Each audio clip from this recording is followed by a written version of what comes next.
As the build name would suggest, everything revolves around the Facebreaker's unique gloves. These bad boys were buffed on the most recent patch in 3 ways. The first was a numerical buff, going from 800 to 1000% top-end damage. The second was the addition of the Rune Graft system, specifically the Rune Graft of the Bound, which increases all bonuses on your gloves by 20%. And third, and finally, the addition of the Mercenary system. In short, Facebreakers require you to have nothing equipped in your main hand. You can still use a shield though, but in return essentially multiplies all sources of flat physical damage by up to 11 times, 1000% more. Then, by adding in the Rune Graft of the Bound, it instead multiplies all flat fizz by 13 times, taking that 1000% more up to 1200%. Therefore, the goal is to obviously stack as much flat fizz as humanly possible. Normally, you would accomplish this primarily in your jewelry slots, rings, and amulets due to the lack of rolls on every other piece of gear. Some uniques are the exception, such as the Great Old One's Ward, but for the most part, Facebreaker builds have always primarily relied on well-rolled jewelry as their main source of damage. Furthermore, because flat fizz is so valuable, the champion ascendancy with its added physical damage per impale on the enemy from Master of Metal was historically almost always the correct choice for anyone wanting to use Facebreakers. Basically, in the past, if you wanted to go Facebreakers, you pretty much had to go champion and rely on impales, therefore you would be pure physical damage. But now, well, things have changed a little bit. The first and by far the most impactful change is the Mercenary system. Of course, you can just slap on, some Giga busted uniques on your Mercenary and call it a day. That's not what I'm talking about here. I'm talking about Rallying Cry. If you don't know, war cries have 2 separate components, their exertion effect and their buff effect. If we take a look at Rallying Cry, you'll see that we can make use of its exertion, 5% more damage per affected ally without any issue. However, take a look now at the buff effect and the whoops! Gain added attack damage equal to 4% of the damage of your main hand weapon. A slight issue for us, given that we are weaponly challenged, if you will. But you know who's not weaponly challenged? That's right, your Mercenary. So we slap on the highest physical damage axe we can get our grubby little mitts on. Unfortunately, there are no Mercenaries that come with both Rallying Cry and can use maces. And boom! We literally get more flat fizz from one singular skill on the Mercenary than our entire setup has. That is what's up, baby. The purpose of Rallying Cry is not for your general clearing, but rather for your single target damage. All non-unique enemies just fall over already, so we really don't need that extra damage from Rallying Cry, nor can it really generate it in the first place, requiring a good amount of power to really pop off. Also, the melee astute of you will have noticed the potential issue here, the uptime of the war cry. What do we do? How do we get 100% uptime? The anoint on his amulet and another rune graft on our passive skill tree. Deep breaths gives 35% war cry cooldown recovery rate, taking the Mercenaries Rallying Cry uptime from about 42% to 57%, and then the rune graft of the warp gives us essentially 30% more uptime on any buffs, with the Mercenaries Rallying Cry counting as a buff, giving us a grand total of about 95% uptime, again while fighting unique enemies. All in all, we get a metric butt ton of flat fizz from our Mercenary, along with a bunch of other benefits as you would expect. But the final thing I want to discuss here before I go in-game and give a full breakdown is another key component of the build, the new ring, Enmity's Embrace. Basically, this thing says you have 3 times less fire resistance, but you gain fire penetration based on your overcapped fire res. Just think of it like this. The normal max for your resistances is 75%, and you lose 60% throughout the campaign, so the grand total required to hit the normal cap for any resistance is 135%. The ring, Enmity's Embrace, presuming you have the best roll possible, then reduces your total fire resistance by 65%, or about 2/3, meaning you now need 3 times more fire resistance to hit the cap. That 135% requirement goes now up to 405%. And as your gut probably just told you, getting 3 times more fire resistance while also still capping your other resistances is not really trivial, unless you're the Chieftain. Let's go, baby. Chieftain lets us cap our cold and lightning resistances using our fire res, simple as that. Therefore, we only ever need to stack fire res on our character, which, given the ring, is more than ideal. But because we are also increasing our max res to 90% from that 75, that means our total is now 450 fire resistance to hit our cap, and then, and only then, does the fire penetration aspect of the ring kick in. Instead of breaking things down more mathematically, I just like to think of the ring as my character is already sitting at 90% fire res, therefore any other source of fire res on my character is divided by 3, given the reduction of the ring, and then also added as fire penetration. It's kind of a stupid way to think about it, because you still need to get to the 90% to cap in the first place, blah, blah, blah. It's just how I do it. If you really want to see the exact amount of penetration the ring is giving you, just go into Path of Building, look at the number in the parentheses next to your fire res. That's that's how much pin you're getting. All right, and that's it for the overview of the build. If you think you have a pretty good idea of what's going on here, there's a path of building link in the description below. Check out the notes tab where I give you a bunch of info such as on how to craft really good gear for this build and also your mercenary setup. Be sure to use the builds variant drop down menu. There's one for leveling, there's one for a budget setup, my actual character, and then like a slightly higher level version of my actual character. But if you're leaving, thank you for watching, and you can check out my stream at twitch.tv/Woolie Gaming. Greatly appreciate it. Other than that, let's get into the game and I'll break down the build even further. All right, welcome now in game to the Giga Fister build. I'll start here with the mercenary breakdown. So the first things first, you need a pretty high physical damage weapon here. You don't have to use a Kirui chopper. It just has the highest base physical damage of any axe in the game. You obviously don't need one that is this good either.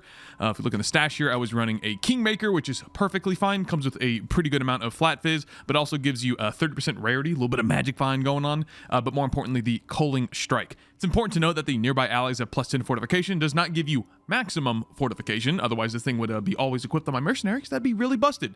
It just gives you 10 if you don't already have fortification, just puts it at 10 minimum. But anyway, Culling Strike with a decent amount of flat fizz. Kingmaker is a very, very easy budget option. Otherwise, you're looking for something like this. For the helmet, I'm using a Blood Price. There might be a better helmet here. I haven't really looked too much here, but the 8% of life reserved essentially just means you deal 8% more damage, so pretty free. Zoph's Heart is very important. Highly recommend you pick this up. Nearby enemies are covered in ash. Covered in ash gives you 20% more fire damage, essentially. If they take increased fire damage, just a 20% multiplier. And then the allocation of Deep Breaths for the Warcry cooldown recovery rate is extremely important for the uptime of Rallying Cry. Now, you could be looking for a mercenary that has better support gems. This one's useless, honestly. You could get cooldown reduction from a support gem on Rallying Cry on your mercenary. You can also get more duration. Both of those would pretty much make Rallying Cry permanent uptime. And then maybe you could swap this Anoint Deep Breaths to Warcry buff effect. I think it's called to the something right here. As the Thunder, close enough. The next thing is getting an additional curse. The easiest way to do this is a Hunter chest piece. You can literally just get any Hunter chest piece. I think it needs to be item level 85 minimum, maybe 84. You can check the modifiers on PoEDB, but you're looking for the you can apply additional curse. If you see the mods, it has a caster mod, which means you can go over here to harvest, type in caster. Reforge caster will literally guarantee that you get additional curse. Quite literally that simple. Hunter chest piece, item level 85 Reforge caster until you get some decent stats. Bada bing, bada boom. Then you're looking for curse enemies on hit with flammability. That is a Warlord mod on a ring. I think it's item level 84 minimum. Doesn't matter what base type you get, just get flammability on hit. Again, you can reforge caster to get this mod pretty easily. On the gloves, I think the only thing that matters here is the fire exposure on hit. We are not sitting at the cap of 200% pen given the Enmity's Embrace, because that requires a lot of fire res. You can see here in my character, I'm sitting at 218%. That's not the overcap. The overcap's actually minus 90 off of that, so we're sitting at like 128. But if I take this ring off, we're sitting at 625 fire res. That's quite a bit. And we're still not sitting at the 200% cap is my point. So that little bit of extra fire penetration from fire exposure does help quite a bit. Intimidate on top of that, just in case our intimidating cry is not actually affecting the enemy, but it most likely is. Final piece here, actually two things. Combs Binding, nearby enemies convert 25% of fizz to fire. That essentially just gives you a really nice physical max hit increase, which is very important. And then the Legacy of Fury boots, these are a no-brainer. Nearby enemies are scorched. That by default gives you a 10% less elemental resistances, or penetrates 10% res, and then you get 48% up to 50, I believe is the max. So you have 50% increased effective scorch. So basically just by standing next to enemies, this guy puts them at minus 15% fire res. Very nice. All right, that is the mercenary breakdown. Again, you're looking for a Swift Blade. I don't think I mentioned this, actually. I should have. This is literally the only mercenary type that can roll with a two-handed axe and Rallying Cry. Swift Blade, that is the exact mercenary type that you were looking for. It's a strength dex mercenary. All right. With the other stuff, I'll try and go through this as quickly as possible because I've already broken down the basics of the build. For the gear, I put an entire section in the path of building on how to craft very similar gear to this. It obviously depends on your budget. I think the budget version of this build, the ring is by far the most expensive piece. If you look, this is the roll right here that matters the most. The reduced fire resistance, you want 65%. Maybe you can get away with like 66, 67, especially if you save some money with it. Let me see here what these are looking at. So if you look at minimum of minus 67. Let's see. You look at one divine. Okay, so if you really need to save money, you can definitely go with a little bit less here. But note that this will drastically increase the amount of fire resistance that you need to get to the penetration value, which is the entire point of wearing this ring. So keep that in mind. But you can save a lot of money is my point.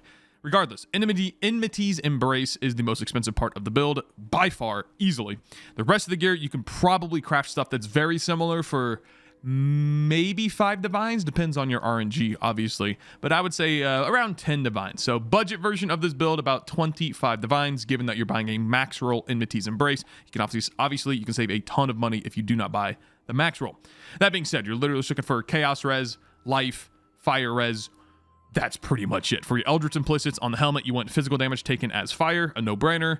Area of effect for the other one, not really a big deal. Body armor, this is actually quite juicy. The body armor and the shield, I'll talk about them both at the same time. You're looking for physical damage taken as, I have cold damage here. I guess it doesn't matter which element you take because you're sitting at 90% for all of them. And then the plus maximum fire resistance, that applies to all of your resistances. So that essentially says plus 2% to all elemental resistances. Very nice. And then also that mod is an essence mod. You take 10% reduced extra damage from crits per endurance charge. You can get that by spamming the the essence of, have any more? Yeah, it's this one right here, Essence of Horror. But note that these are quite expensive. They're about 40 C a pop, if my memory serves me well. So yeah, that's gonna be kind of expensive to get. You do not need this mod. This is just to get crit immune, but and where the shield comes in, you can also get that exact same mod, except for minus the endurance charge part. You can just get reduced extra damage taken from critical strikes on your shield. So basically, what you can do, and I put this in the notes section again in the POB describing how to do this exactly, is buy a shield with fractured 3% fire res. Remember, that applies to all of your resistances, so it's very valuable.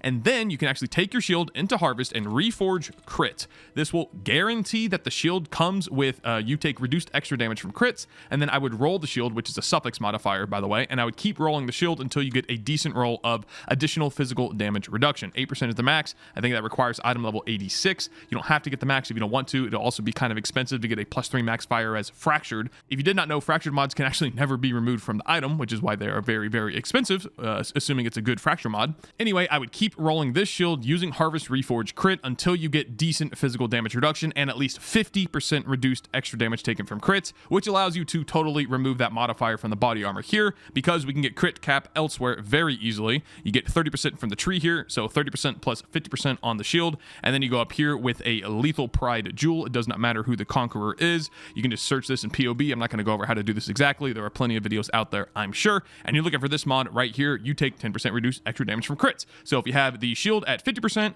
if you have the mastery down here for 30%, that means you only need 2 of these mods up here to be totally crit capped.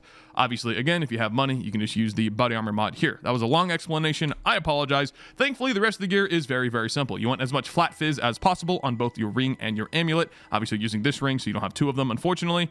But that flat fizz makes a world of a difference. Obviously, fire resistance as well. And then having an open prefix to craft the non-channeling skills have minus total to mana cost is absurdly important, because that literally puts your auto exertion war cries over here to 0 mana cost. Otherwise, these guys are going to be eating into your mana quite a bit. So you want that craft on both your amulet and your ring.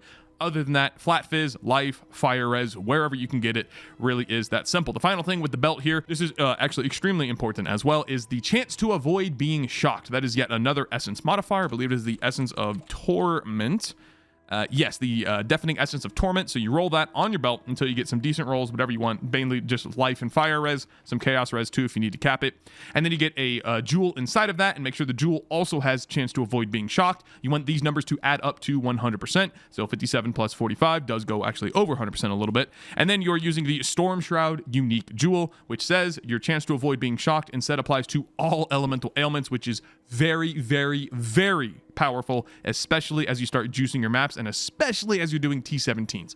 You need elemental ailment immunity, or you're just going to start falling over to getting brittle ground, getting shocked by enemies, getting scorched. All of these things are elemental ailments. You are totally immune to them. It's a very, very powerful to do. But that's pretty much it for the gear. Again, you can see my exact character in the path of building down below. And then for the passive skill tree, it's actually quite simple. We're just doing a typical slam setup here. I am using Volcanic Fissure of Snaking. You could use also Consecrated Path of Endurance. That is a fire slam that also scales pretty well. You can also do Earth Shatter, I suppose, although probably not, because you need to get 100% fire convert. You have to go down here, get Lava Lash, get the mastery for 40%. Then you're leaving 10% on the table unless you find it somewhere else. So don't really recommend that one. Volcanic Fissure Snaking, definitely a very, very, very powerful slam. Probably the best in the game right now. And then nothing too crazy happening except for the 2 rune grafts. Again, you need both of these. The 20% increased effect from your gloves means that Facebreakers, you know, the 1000% goes up to 1200%. And then the rune graft of the warp gives you much more uptime on the rallying cry from your mercenary, which gives you a lot of flat damage. We're taking all 3 endurance charges on the tree for a total of 6, which is very powerful defensively. We are generating endurance charges with the Enduring Composure node, which simply says you gain endurance charge once every second if you've been hit recently. Thanks to our ring, it says you take 390 fire damage whenever you use a skill in general. Every time you use literally anything, you're taking damage. It's going to be reduced by a metric butt ton, so it's irrelevant, but that means you're also permanently sustaining all of your endurance charges. Very, very nice. Other than that, we're using 2 small clusters over here. This one has Pure Might for the Purity of Fire, has increased mana reservation efficiency, just decreases the amount of mana used to use Purity of Fire. And then the other one over here gives us plus 2% max fire resistance, a little bit of regen on top, which is quite nice. And the last thing I want to cover here is this tattoo right here. Do not forget the one. You just put it anywhere. Tattoo of the Katava Blood Drinker. This gives you attack damage leached as life. You have no leech if you don't do this, because Blood Rage, as you can see right here, gives you leech based on your physical damage that you deal. This is any attack damage, so we're doing all fire damage, therefore we need one of these tattoos. Also, once you progress more into the build, I probably could get more of these tattoos here. You can start putting on the Namahu Firewalker tattoos for 6% fire res each. Note that this will get reduced by your ring, unfortunately, so this basically only gives us 2 fire res, but you can also think of that as 2 fire penetration. So every single one of these nodes right here is 2% fire penetration instead of 10 flat strength. But keep in mind that this is not just free, because you're actually replacing the plus 10 strength with this 6% fire res, which is actually only 2 fire res or 2 fire pen, because 10 strength would actually give you also 5 life as well as 2% melee physical damage. Pretty big difference, so keep that in mind. You're not just going to want to tattoo every single strength node off. Just use your POB, check the numbers accordingly. All right, other than that, I think that is actually it for the entire build. Hope you guys enjoyed. Leave any comments below if you have any questions. I'd love to hear it. Check out my stream, twitch.tv/WoolieGaming, and I'll catch you in the next video. Peace!